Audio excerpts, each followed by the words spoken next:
It's an honor to be here today. I want to thank Eden and Tom for giving me this opportunity to speak to you about parareality games, entheotrainments, and the psychedelic future of religion. There's a whole lot of weird shit coming your way. I'm going to be relying pretty closely on my PowerPoint presentation, so please forgive me. And let me know if I'm not speaking clearly enough into the microphone. All right, here we go. Let's start with an oversimplification. You could say that in the modern era, there have been essentially two approaches to using psychedelics, or as I like to call them, the substantia. Let's call the first the therapist couch.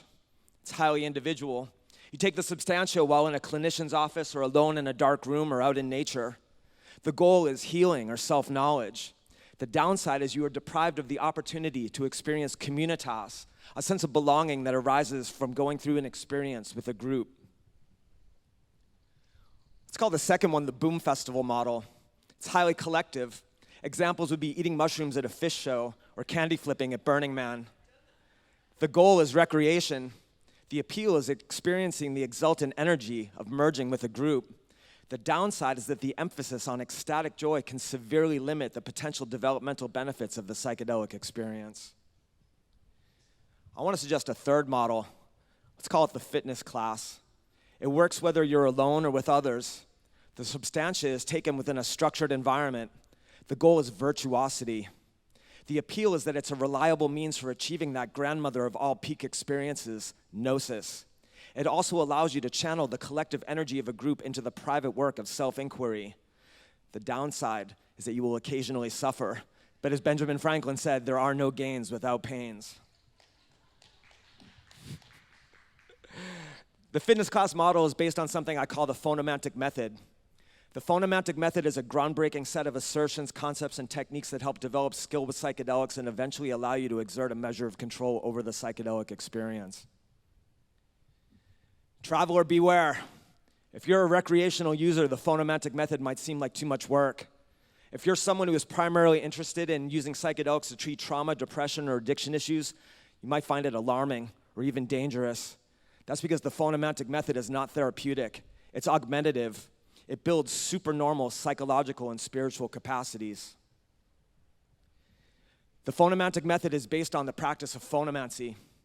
Phonomancy is a way to induce visionary trance by dancing and singing along to popular recorded music while in a psychedelically altered state of consciousness. Eventually, it includes complex psychological tasks, visualization exercises, and sacerdotal oblations.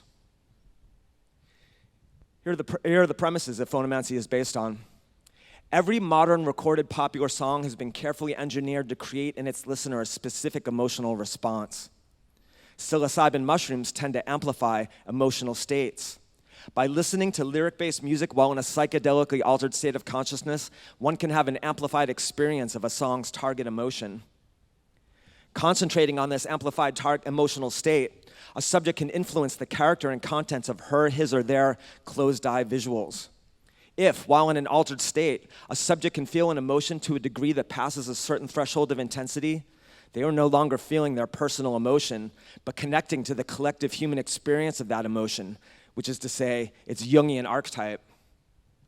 Along with the psychic and somatic energies released by this archetypal activation, God forms can spontaneously emerge in one's visionary space.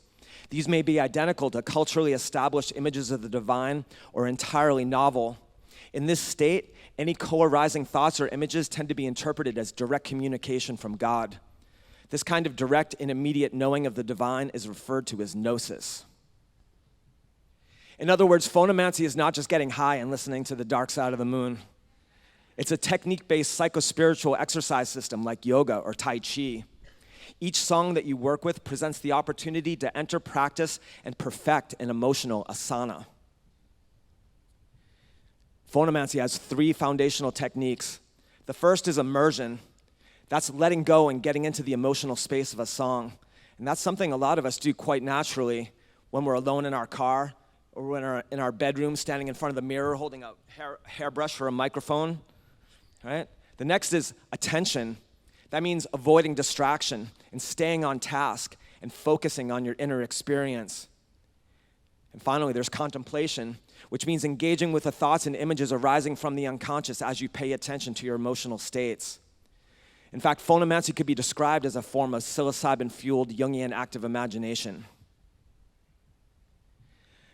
The science-fictional religion I'm going to describe today is based on the following observation. Your enjoyment of virtually any activity, whether it's watching live music or climbing El Capitan or eating street tacos or having sex, can be amplified by the presence of other people. This is true for psychedelically induced mystical experiences as well. Why religion though? These days the word religion is triggering for many people, so I better explain what I mean by it. If spirituality is about your personal relationship to ultimate reality as you conceive it, religion is the way you can work with other people to have experiences of you are that surpass what you can achieve on your own. In other words, we don't have to treat religion as a noun. It can be a verb. Religioning is a neologism for something primal and timeless, the way people gather in groups to access the sacred. Psychedelic religioning will require readily understandable activities people can perform together, but it will also need a way to ensure any challenges that arise for participants in an altered state won't become somebody else's problem. Phonomancy offers the accessible activities. However, creating the conditions for a successful religioning at any scale larger than the gathering of a few close friends requires the phonomantic method's most important conceptual innovation, the phonomantic triad. Since the early 1960s, set and setting have been regarded as the determining conditions for a beneficial psychedelic experience. To these considerations, the phonomantic method adds 3 more S's: structure, stress, and skill. Structure makes it possible to shape the psychedelic experience. Stress turns the experience into planned opportunities to realize one's potential across multiple dimensions of self. Skill allows one to obtain more information from each experience and to participate in group efforts that can be a force multiplier. In this context, structure covers a lot of ground. First, it refers to a schedule. Every minute of a psychedelic session is planned out. Next, it means ceremony. The schedule is organized in a manner that opens, holds, and then closes a sacred space. Structure means narrative in the sense that the main ritual events of the ceremony are stories that lead participants through the stages of a hero's journey. And finally, there's activities. As part of these narratives, participants perform prescribed tasks at specific times. Let's talk about stress in this context. Stress is what set and setting was designed to mitigate. And this is important for those attempting to heal old traumas or deal with certain mental health issues. The wounded and the ill need the comfortable couch, the headphones playing Bach, the sitter's hand to hold. The psychologically healthy and psychedelically experienced don't necessarily need that level of support. In fact, they may very well benefit from the opposite of support. If traditional psychedelic therapy is comparable to physical therapy, a practice intended to help the injured return to normal functioning, then the phonomantic method is like a strength and conditioning program designed to develop in healthy people capacities far beyond the norm. And the phonomantic method, this is accomplished by subjecting prepared, consenting trainees to titrated stress while they're in an altered state of consciousness. And here are the stressor types we use. The first is dosage, which is to say how much you take. Taking mushrooms is fun. Taking too many mushrooms, not that fun. It can be a source of stress. The next is environmental external. And these are the elements of your objective experience, which in terms of the phonomantic method will eventually include music, video, lights, costumes, and etc. Then there's environmental internal. These are the elements of your subjective experience, memories, realizations, reactions. These can be a source of stress. There's the environmental transpersonal, elements of your spiritual experience. When you take high doses, you enter shamanic reality, okay? And if you think about it this way, if consciousness is an infinite ocean of which we are a part, a psychic ecology, well, there's flora and fauna, and some of them want to eat you. And sometimes when you take high doses, you become highly vulnerable to them. And this is something traditional shamans have known for a very long time, but yet does not as yet have a model within psychedelics as they're being approached now. But you should know, and you should be prepared. And finally, there's task-based, and these are actions to which you've committed, but which now seem daunting due to fatigue or fear. these can be sources of stress as well. In strength and conditioning training, you lift weights to get stronger. In the Phonomantic method, you lift psychic load. A psychic load is any internal state that makes it more difficult for you to achieve your objectives. Distractibility, anxiety, disassociation, frustration, depression, terror, whatever. These may arise as a result of the aforementioned stressors or can be brought into ceremony as part of your set and amplified by the substantia. Phonomancers practice the skills of courage, clarity, self-control, self-overcoming, anti-fragility, and emotional flexibility to overcome psychic load. They learn to harness the nervous arousal caused by dosage, environmental, and task-based stressors to access deeper levels of consciousness. Camus said, "One must imagine Sisyphus happy," and phonomancers say, "One must imagine Atlas dancing." You want to get so strong that you can carry the whole weight of the world on your shoulders and still do a little soft shoe. Phonomantic skill is deployed in pursuit of catharsis. In drama, catharsis is purification and purgation of emotions through dramatic art. In psychology, it's the expression of buried trauma, bringing it into consciousness and thereby releasing it permanently. Phonomantic catharsis occurs when you access personal or transpersonal complexes that resonate with the target emotion of a song, with a concomitant release of psychic and somatic energy. Due to the emotion-amplifying properties of psilocybin mushrooms, this can be exalting or harrowing, depending on what you're purging. With sufficient dosage, phonomantic catharsis results in enthusiasm, a particularly visceral form of gnosis. Part 2, that's entheotrainment. The ceremonial performance of sequence acts of phonomancy is known as a phonomantic rite. Phonomantic rites can be performed alone or in a group, in private, or in public. Public-facing group phonomantic rites are called entheotrainments. The word's a three-way portmanteau of entheo, meaning God within, entertainment, and training.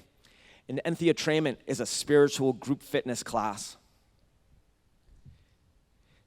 Entheotrainments are elaborately staged participatory theater designed to create a direct, immediate apprehension of the sacred, which is to say, gnosis. Entheotrainments are a new art form, but likely they are also the return of something very old. The definition of entheotrainments could describe the purpose and content of mystery traditions like the rites at Eleusis in ancient Greece. Expressed as a recipe, it could go something like this. Ingest a substance that alters perception and heightens emotion. In the company of like-minded and like-intentioned others, engage with a story-based spectacle that pulls you into another world.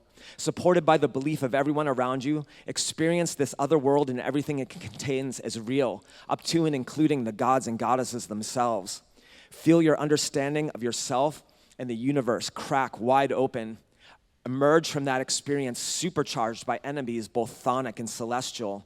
Know you've been reborn. Return to the everyday world and find it similarly transformed. The modern incarnation of entheotrainment is a jukebox musical dance party with narratives that are the raw material for deep played games of make-believe. I've built a working prototype. It's called the First Church of David Bowie's Shamanic Cabaret. The Cabaret is designed to encapsulate a psilocybin-based journey from ingestion to return to sobriety. It's a group ritual, not a performance. Success depends on participants' contribution to the information density in the room. Here's an overview of how the phonomantic triad is practically applied in the context of the Shamanic Cabaret. Schedule-wise, the Cabaret comprises 39 songs with interstitial narratives. Ceremonially, it's divided into an invocation, a processional, 3 liturgies, and a recessional. Each liturgy contains a complete narrative based on the hero's journey. The hero's journey is a story template common to myths from around the world. It unfolds in distinct stages. Each stage has an associated emotion. For example, in the film Star Wars, the emotion of the first stage, the ordinary world, is youthful restlessness. In the 3 liturgies of the Cabaret, each song has a target emotion. These are programmed in an order that parallels the stages of the hero's journey. Depending on who you talk to, there are as few as 3 or as many as 22 stages in this hero's journey. Here are some of the most commonly recognized. It goes from the ordinary world to the call to adventure, then the refusal of the call, the meeting with the mentor, crossing the threshold, tests allies and enemies, the descent into the cave, the ordeal, the reward, the road back, the emergence of the new self, and the hero returned with the boon. These stages don't always occur in the same order, nor are they all necessarily in every story. There are 3 liturgies in the Shamanic Cabaret. The first is called the Stereo Myth. It's a rite of transformation.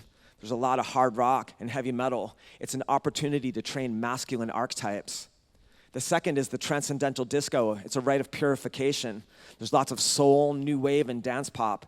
It's an opportunity to train archetypes of the feminine. And finally, there's the Anne Frank working. It's a rite of atonement based on songs by indie folk rockers Neutral Milk Hotel. It's a meditation on fate, death, and rebirth. In each playlist, songs are sequenced by emotional target according to the stages of the hero's journey. Each song is also associated with an archetype or archetypal situation. By conducting visualization exercises and self-inquiry based on these images, participants improve awareness of these transpersonal forces. Integrating these contents into one's conscious identity expedites Jungian individuation. And so here's a schematic for the Stereo Myth, and on the left-hand corner, you can see the stages, right? The meeting and the mentor and the refusal of the call are folded into the narrative, but in the interest of time, I didn't include songs to represent them. And on the far right, those are the songs that I chose to go with them. Those are the ones that most closely match the emotional target that I was shooting for. The emotional targets are in the middle, along with the associated archetype, okay? And I'm not gonna go through all the songs, but I do wanna express it. As I was developing this, it started to seem like some of these songs were almost purpose-built for this. For instance, the stage where the descent into where you have the descent into the cave is often equated with the part of Jungian individuation where you encounter your shadow, which is to say all the parts of yourself that you don't want to acknowledge. And the Tool song 46 and 2 is literally about encountering the shadow. Like, that's what the lyrics explain. And if you sing that song while you are listening to this very heavy, very sort of spooky song, and you ask yourself, show me what I don't want to know about myself. You essentially entrance yourself, and you will get a response from the unconscious. And it can be pretty gobsmacking, because you start by excavating your own personal shadow, but then you start moving into the collective shadow after you do this often enough. And it's the same with all these songs. If everything goes right, you can actually start to experience some of the energy of the archetype associated with it. All right, let's talk about stress in the Shamanic Cabaret. The music is often at nightclub volume. Some of it is aggressive hard rock and heavy metal. Some of the images in the purpose-built music videos are designed to unsettle. Some costume staging and special effects are designed to shock. And close identifications with some songs may cause participants to unearth powerful emotions. And sometimes these emotions are painful. But that's kind of the point. Participants are tasked with singing, dancing, visualization exercises, and other ritual activities. These must be carried out despite the psychic load of being high as hell in a very stimulating environment. The goal is to be able to conduct yourself with a near sober level of lucidity and self-control. This strengthens executive function outside of ceremony. Skill is the learned ability to accomplish specific tasks. Virtuosity is the ability to demonstrate great skill and make it look easy. The shaman, go-go dancer, tribute act, group fitness instructor, and sacrificial victim leading in entheotrainment is called a lead phonomancer. Lead phonomancers are tasked with displaying visionary virtuosity. Visionary virtuosity is the ability, while in a superheroic dose of psychedelic substantia, to deal with the vagaries of shamanic reality while maintaining global awareness of the external environment, while entering and exiting profound trance states at will, while conducting psychospiritual exercises based on the intentional adoption of aesthetic emotions, while performing in a theatrical production. Yeah. So what's a superheroic dose? Well, the way we're defining it is 5 to 10 grams of psilocybin mushrooms, plus a water extract of 3 to 4 grams of Syrian rue seeds, a combination often known as psilohuasca, plus multiple hits of cannabis, plus vape TMT, plus shamanic rapé. The goal is to be able to function at a high level while under extreme psychic load. For example, maintaining a devotional attitude as you change costumes off stage in the dark during a 2-minute break between songs while mounting a psychic defense against the demonic entity trying to kill you. You keep using that word. I do not think it means what it means. Some say that only indigenous people should claim to practice shamanism. Shamanism is a universal human capacity, a set of techniques that allow you to access other levels of reality, deal with what you find there, and create change back here in the everyday world. The Phonomantic method and its entheotrainments are stylish, DIY, entheogenic shamanism rooted in 20th century Western popular culture empowered by 21st century technology. All right, going beyond the shamanic cabaret. After 5 years of training with phonomantic rites and publicly performing entheotrainments, I realized religioning didn't have to end when the effects of the mushrooms wore off. What was required was a larger container, an imaginal universe where people could have shared experiences. These experiences could be improved by disciplined training people could do together in everyday life. I wondered, how can I tie this all together? Part 3, Parareality games. God is real, but religion is make-believe. The great world religions are based on miraculous stories of confrontation with an unthinkable ultimate reality. Jesus died on the cross and returned after 3 days. The Buddha overcame the demon Mara to sit for 49 days under the Bodhi tree and experience ultimate enlightenment. The Prophet Muhammad was handed the Quran by the Archangel Gabriel. There's no actual proof that any of these things actually happened. What we have are written accounts written down decades after the supposed fact by people who weren't even there to witness it, right? So until somebody invents a time machine so we can go back and get some video, the best we can really, truly, honestly say is that these things are, kind of made up, quasi-fictional, imaginally true, but that's all they need to be.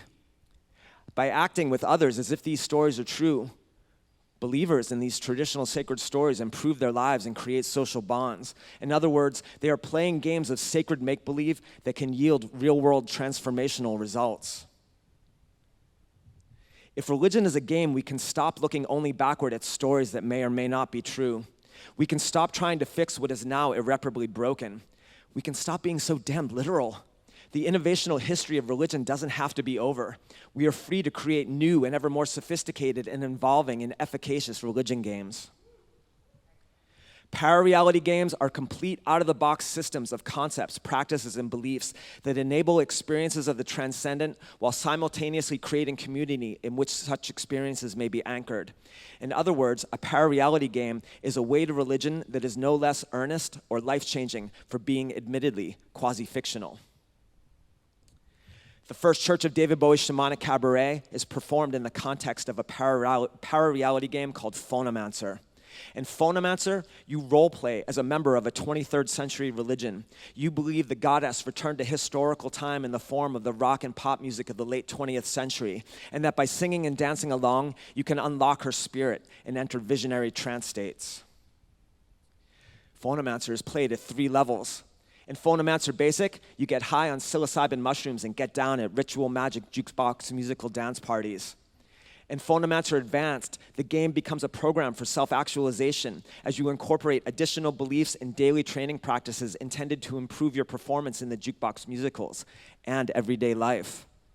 In Phonomancer Expert, you strive to become a self-aware game piece in a cosmic contest that ends either in humanity's destruction or its apotheosis.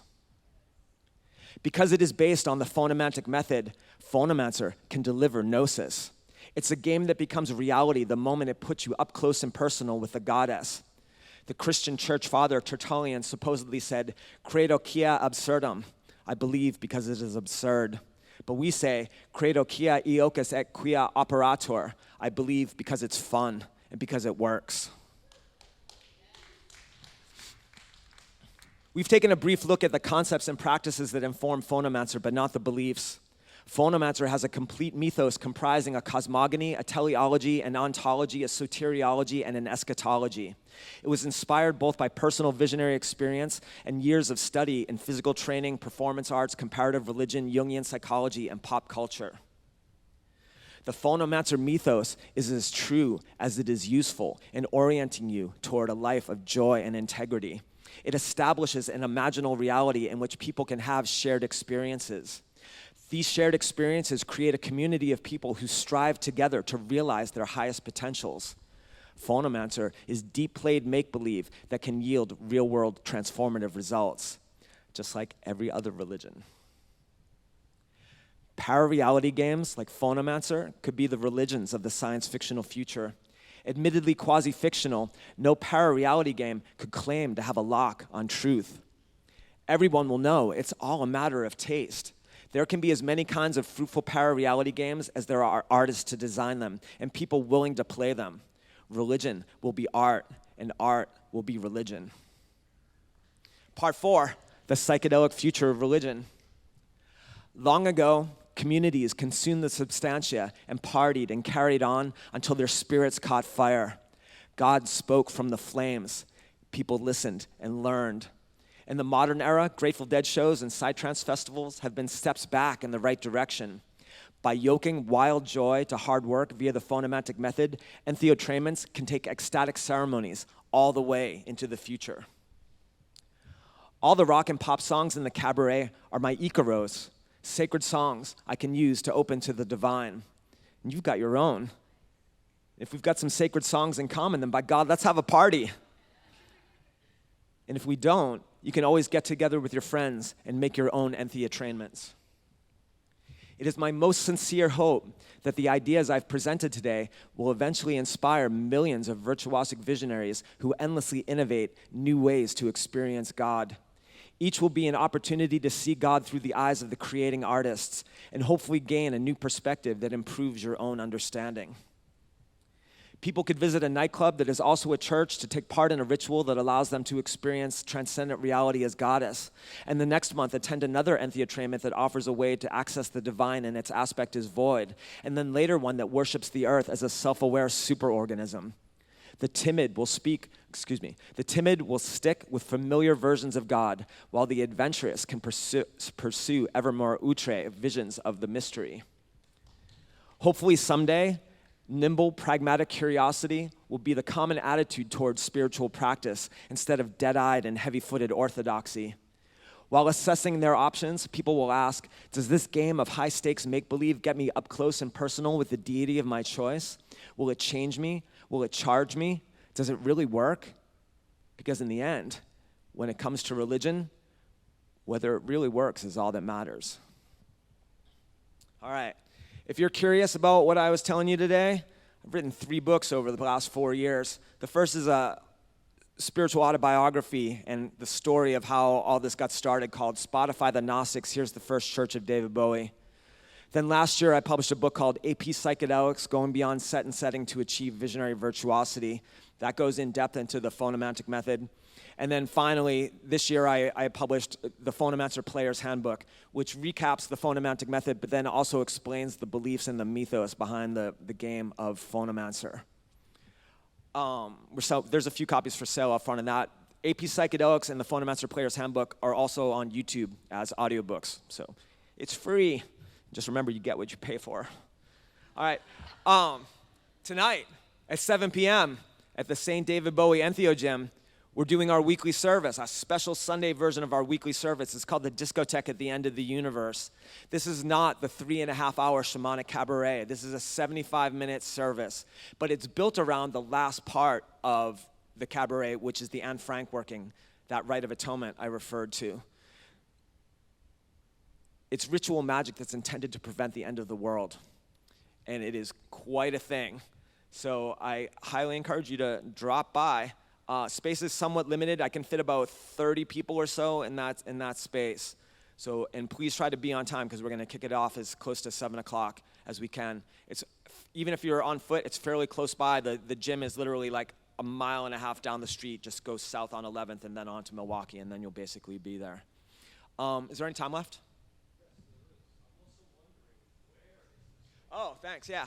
It's the address, if you want to write it down, is 4033 Southeast Milwaukee Avenue, which coincidentally is the site of the Psanctum Psychedelic thrift store put on by our own Edrin Woodruff, yeah. So we're really hoping that eventually that location is going to be a national center for psychedelic education and expanding ideas of practice.